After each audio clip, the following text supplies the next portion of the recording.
Jacob is heading to what he thinks is his appointment. And God meets him in between. I'm just trying to say that some of the best stuff happens in between. If you are so focused on Esau in the future or Laban in the past, you will not receive what you need to receive in between that will strengthen you for what's ahead. These are not always bad places. These are not always moments that God wants to deliver you from. Sometimes the in-between place is the blessed place. The thing about it is, you are between two things, and you don't know which one to let go of, which one to grab hold of, and you're torn. If the ball came out of the socket of Jacob's hip and the tendon tore, he could still walk, but he would walk different from now on. God has brought you to this place, and he's put you in between, and he's stuck you where you are, and he's not letting you go. You hear me? He won't let go. It's not you holding on to God, it's God holding on to you. Wow. There it is. There it is. Actually, someone in the comments said, I knew you were going to say that. It's Nakia Flo. Do you know her from UC? She said, CoffeeFam, Pastor Will. Wow. Wow.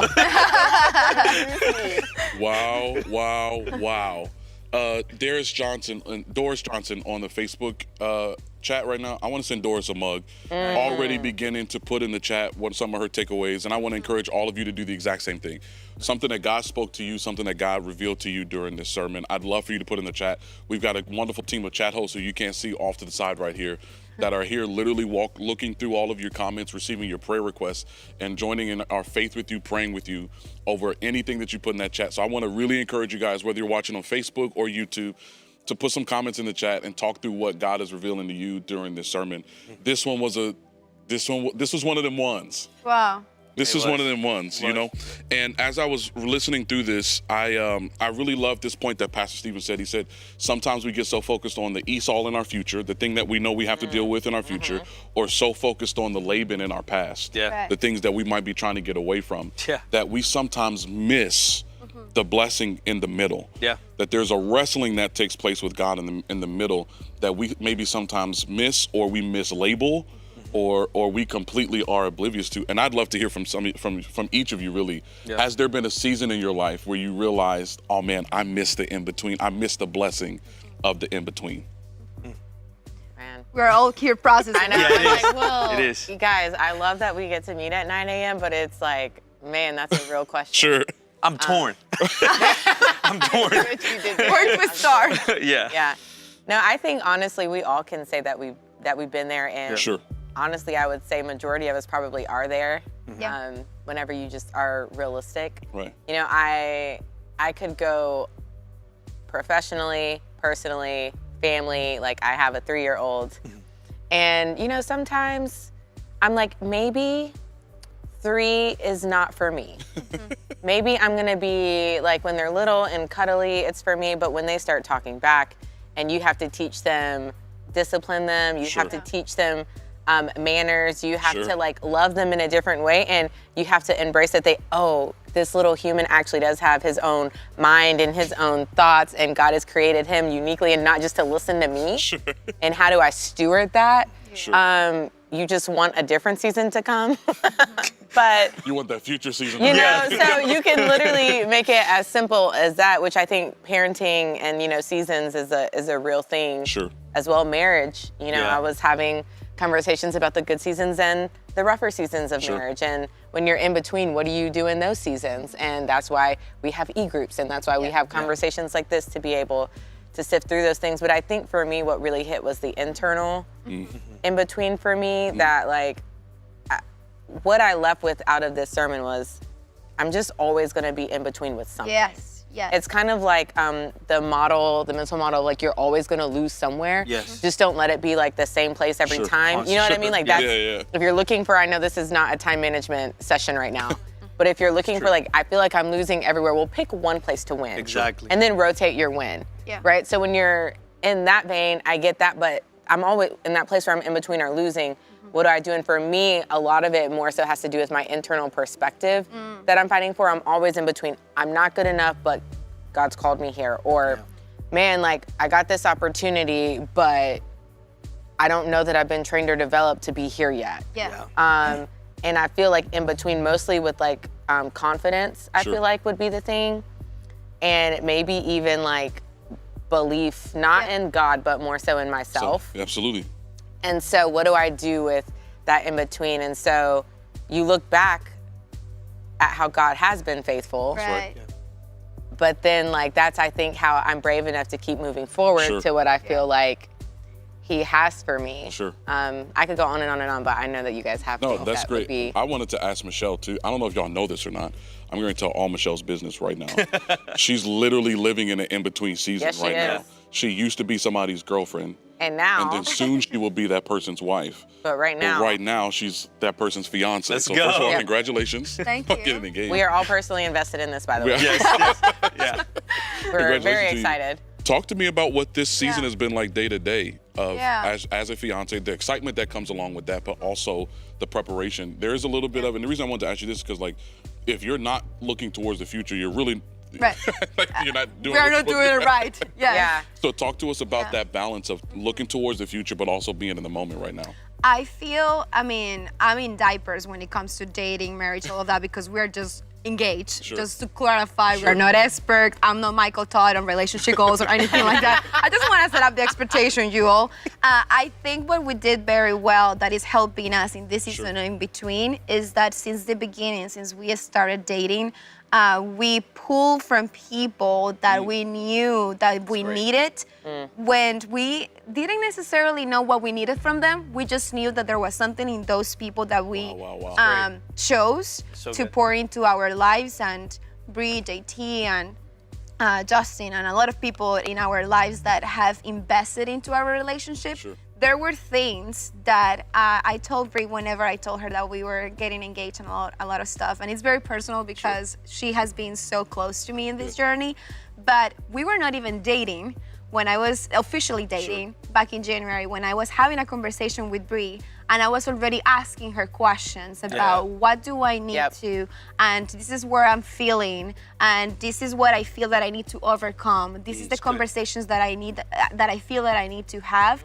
So whenever we started dating, I wouldn't say that it was easy. It was uncomfortable. It was even scary to be in that in between because you don't know how the other person is going to react. So I think like knowing that in advance and just pulling from those people what was key. But now that we know, okay, we're getting married and it's going to happen, and there's so much going on, work, life, and logistics and all of that. Shout out to Amanda Nichols. But legitimately, I think it's, there was one person who was like, well, you guys are not into the logistics of your wedding. I'm like, you know what? We took more time planning our marriage than planning the wedding because it's just a day. Yeah. And I'm not get me wrong. Yes, I wanted it to look cute and all of that, but it's just a day. And if I turn that into ministry or in a spiritual side of it, I feel like sometimes we are not prepared to have those conversations with God for the internal struggles that we have been having. I was even thinking as I was speaking, as I talked to Bree about the things that I wanted to prepare myself to become a wife, how amazing would it be to talk to God about the person that you want to become in the future and be like, God, what do I need to do in this area? What do I need for my professional life, for all of this area? So you asked Bree before, like, what is a place that you have been in between? And I feel like I'm the online youth director, so I want to speak to my youth. But I think sometimes you can be in high school and you be like, whenever I get to college, as Pastor said, and whenever I get to work in this company. And when I think about that, I missed so much contentment in this season because I was so caught up in working hard to get to that place. When I got there, I'm like, well, it wasn't as great as I thought it was going to be, because as you said, it's not an external thing. Exactly. It's something internal that needs to be within you, because we're always going to be in between seasons. I think that, go ahead. I was just gonna say, like, because I have seen you walking through this in between season, like the thing that you articulated yourself very well, but you didn't give yourself enough credit. Because one of the things that we like to do, and I think this is one of the things that Pastor might have been talking about when he said things get snatched, is you did the work on yourself. Yeah. And so in between, like you were constantly preparing yourself. Right. Instead of striving towards, when's he gonna ask me? Sure. What is this gonna look like? You were like, I know there's things in myself I need to do to prepare for this season. So I'm gonna sit in it even though it doesn't feel great, and I'm gonna work on those things. Yeah. And that's the thing that I feel like we could all learn from you, because that's not the easy thing to do, but I feel like that's one of like the best things to do in those in-between seasons, because Pastor talked about this, but like that's like the training ground. That's And Jacob's in between season that Pastor's talking about in this verse in Genesis is literally Jacob wrestling with God. Yeah. And one of the things that Pastor said afterwards is like that wrestling isn't going to break you, but it will make you walk differently. Yeah. Angel, talk to us a little bit more about what it means, what it's looked like practically in your life after this in between seasons. Yeah. What does it look like in your life to walk differently with God? Yeah. Well, I appreciate what you said, because yesterday, little like plug over here, it was 8 years ago since I asked my wife to marry me. Wow. And it was like that in between. And it was so sweet. We're looking at pictures, but all the craziness too. Yeah. That happened afterwards, because one of the things that I realized is that the enemy, Pastor said it, the enemy's good at filling the in-between spaces, so he Yes. doesn't make me see God. Yes. And I feel like I've missed so many moments in my life because I didn't stop and enjoy the season I'm in to see God move, because I'm glorifying the future. Sure. I'm glorifying the future. I'm not appreciating the present. Yeah. And how many times do God called us to not glorify his promises, but to appreciate them? Yeah. You know, we got to glorify the one who makes the promises happen. That's right. And for me, when I realized that I needed to walk a little different, God did wrestle with me. Yeah. You know, and that was one of the seasons that I've learned where I needed to not just enjoy what God was doing, because I was just rushing past the moments that he called me to. Yeah. For me, I could see becoming a campus pastor, it was in 2020, and it's in August, and it's now 2 years into it in the Asheville location. But I was just like rushing past that moment. What do we need to get done? What are we doing? Sure.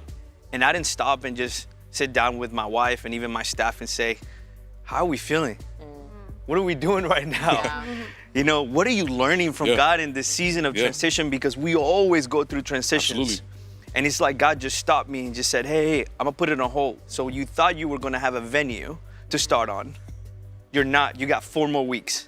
Because I need you to realize that I can't give you the blessing of that season until you learn this. Great. And sometimes, I mean, I've heard this plenty of times, God will withhold the blessing because he wants us to see what's happening now. That's great. Yeah. So for me, that was the season when I had to stop and just say, how do I reflect? How do I look through my day? I don't know about great. you guys, but do you ever look through your day at the end of the day and just say, hey, am I thriving or just surviving in my life? That's great. God, what did you teach me today? Right. Or I'm just like going straight to Instagram just to kind of get my filter out for the day. So for me, that was like, I need to walk differently. Sure. And I don't have to wrestle with God all the time, because Jacob didn't have to do that at that point either. Sure. It was his own consequences out of the things that he did that got him to that place. Sure. And God was so committed to loving him and being there with him to say, no, I'm gonna keep you here. Yeah. Because I need you to Angel, realize this. You said something so good though, because I feel like you know where you wanted to head, Sure. and Jacob knew that he wanted to encounter Esau Sure. again. Yes. Yeah. The problem is not whether or not we are in between. We are. Yes. We all are. Yeah. The Yes. problem is whether or not we know where we're heading. Exactly. Because if you don't know where you're heading, how would you know what you need to overcome? So, and that might look differently for all of us. It might Absolutely. be trauma, it might be like what community, it might be you being in isolation, whatever that might be. Yeah. We are all in between, but I think that oftentimes we don't even know where we want to head, and that's why we're stuck. Yeah. And that's why we cannot move forward, because how can you move forward if you don't even know what's the next step? For some people might be salvation, for some people might be joining an e-group. And I don't want to just sound like, oh, it's not as easy as just joining an e-group. That might be just your start point to start having the conversations that you need to Great. start having. Great. That's so good. Whenever you were doing like your motions, like with your feet, you know, like stepping and moving. And you guys, if you are at CoffeeFam, you know this by now, like I am trained as a nurse. I am a registered nurse. So when you start talking injuries and sockets and ligaments and all these things, it's my alley, okay? I love it. And my mind went to how hard Yeah. did God have to hit Jacob to not, like, to do that much damage with a blow? Sure. Right? Yeah. Right. And it got me thinking about my hardest seasons. Yes. You know, like, and I don't know what your hard seasons have been like, but I mean, for me, you know, there's hard things even this year, you know what I mean, that I've had to walk through, and you feel like you're in between. And like a real one would be like, oh, like loss of a baby. Yeah. And you're like, oh, I'm in between. Do I want to try again? Do I not? It's too much for me to bear. What do I do? And then when you think of the pain that Jacob must have felt with the blow, Yeah. and that's where God blessed him. Yeah. And then you look at your hardest seasons, and when I look at my hardest season, and I'm like, the blow, Pastor talked about it, like the in-between is where he wants to bless you. Yeah. So even in the most painful, you think, Pastor used the word, the tearing, Yeah. like in the most painful processes, in that place, that's where God will bless us tremendously. And when you can just wrap your mind around, like what you were saying, what we all were saying, like don't escape it. Yeah. Right. Like, but like you can't sit in it either. Jacob, when you're that injured, you can easily not walk. That's Right. Exactly. And it would make sense. No one would have faulted him That's right. Yeah. if he hadn't taken steps after what had happened to Sure. him with that dislocation. Sure. However, the fact that he limped Right. to it, even after the hurt and the pain, Right. to me the message Excellent. was That's great. Excellent, Britt. get there. Yeah. Yeah. Whatever it looks like, Yeah. don't just stay stuck or stagnant just because you catch a blow. Yeah. Right. Because even in that blow, God is going to bless us. Yeah. That's his Yeah. promise to us. Excellent, Britt. Beautiful. Excellent, Britt. I think that in-between space of that blow that you're talking about, and to your point, that could be anything for Yeah. what you guys are walking through Yeah. in your life. It doesn't have to be loss of a baby. It doesn't have to be loss of a person. It doesn't have to always be loss of a job. But I do think there is this confusion that comes along with that, of like, well, if this is what God is calling me to, then why would He give me such a hard blow? Exactly. If I'm walking towards what you told me to walk towards, Yeah. if I'm going after the promises you've given me, why all of a sudden am I in pain? And I do think that is where a lot of my seasons of confusion, a lot of my in-between seasons Right. have come from this place of like, I know you call me to that, but I'm confused as to what I'm experiencing on this side of it. Pastor kind of talked about it in the sermon from this past weekend, and I wanted to show you guys this quick clip. Check this out. We're in between things. That we know we're called, but we're often confused. That we know we're justified, but we often deal with guilt. That we know we're glorified, but we often feel gritty because I'm in between things. I want to minister to the people who are called Yeah. but confused right now. Yeah. I want to minister to the people who believe you got a word from the Lord, Yeah. but what you're looking at right now doesn't look like anything Right. that you think God promised you. Yeah. I want to talk to the people who knew that they heard the Lord say to take this step of faith, and then you took that step of faith, and here you are on this side of it, and nothing that you're looking at now looks like the promise that you believe you heard from the Lord. I want to talk to all the people who feel like I'm chasing after the things of God. I'm finally not doing this, and this. I've cut all these things out of my life. I stopped doing this, and now I'm experiencing pain. I want to talk to all of those people right now, because to what Britt said earlier, there is a blessing in that in-between state. And I want you to know, first of all, you're not crazy for feeling what you're feeling. Yeah. But you do have the responsibility to continue moving forward. Yeah. If you know that God has called you, you cannot allow your confusion to cause you to pause. Yeah. Yeah. You cannot allow your confusion to cause you to pause. You can't let pain make you stop. Yeah. I made the difficult decision a couple of weeks ago that I'm going to start working out. And today is day 3. And I got out of the bed today feeling like I had come back from 2 wars. And I sat on the edge of my bed today, and I'm like, one of 2 things are going to happen. Yeah. I'm either going to crawl back in bed, Yeah. or I'm going to push through the difficulty of walking from the side of my bed to the bathroom Gosh. in order for me to continue doing. Now, here's why I'm working out. Not so that I can be good looking, because I already am. Amen. Not so I can be, not so I can be stronger. I need to be healthier for my family. That's true. That's it. That's The right. greatest purpose God has put on my life is to be my kid's father and to be the husband to my wife that He's called me to be. And I can't do that without being well in my physical body. I've got a responsibility to steward that.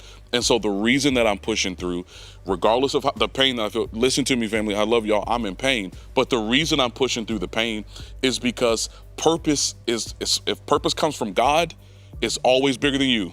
Yeah. If your purpose, here's how you know if this is a purpose I'm coming up with or it's a purpose God has given me. God will never give you a purpose that's only for you.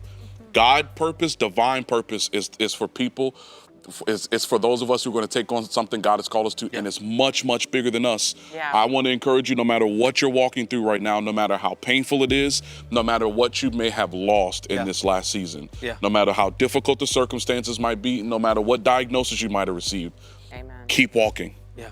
You might be called and you might be confused right now, but keep walking. Do not allow the pain, do not allow the confusion, do not allow the hurt that you're experiencing right now to keep you from pursuing what God has called you to. Got it. And I love that you went so deep into that, because I got it wrong for so long in my life. And the truth is that the pain does not mean the absence of purpose. That's right. Because I thought that every time in my life that I was hurting, that God wasn't working. And now I realize that it's completely flipped. Because that every time I'm hurting, I know God is working. Great. And I think that was a transition for Jacob as well. Yeah. And I know there's a lot of you who are walking through that season and know that you're not alone. I just want you guys to know and understand that you're not alone. That's why we create spaces like this. That's why we have locations. That's why we have CoffeeFam. That's why we have all spaces to be able to come in and say, hey, you're not alone through this. Yeah. And when I realized that in my life, I realized that I can walk or limp or hurt right. through it all. Yeah. So thank you guys so much for being here with us today and for joining us today.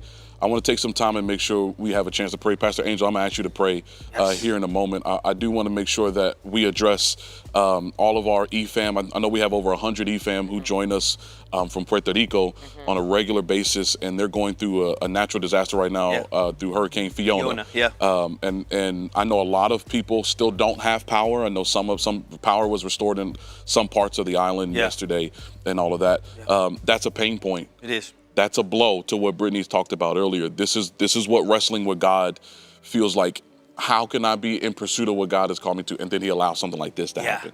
I want to encourage you, as we're getting ready to pray for all of you guys, I want to encourage you to continue walking. Continue trusting in God, continue believing in God.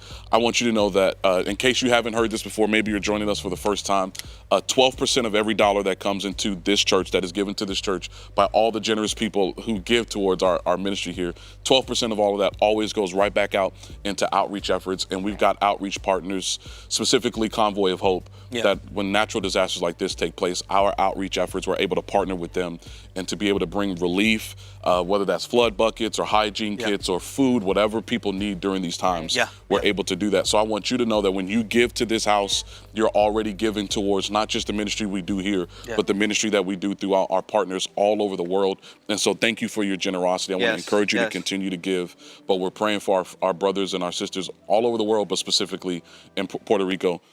Go ahead and pray for us, Angel, and we'll wrap up for today. Puerto Rico, Dominican Republic, and also the earthquake in Mexico and some of the things that they're wrestling with right now. So let's pray. And I'll be praying in Spanish as well. So Dios, gracias por este momento. Gracias por tener la oportunidad de estar en tu presencia, poder seguir admirando tu palabra y creciendo en nuestra fe. Pero tomamos este momento para orar por todas las personas que están en República Dominicana, en Puerto Rico, en México, que están pasando por tiempos difíciles en este momento.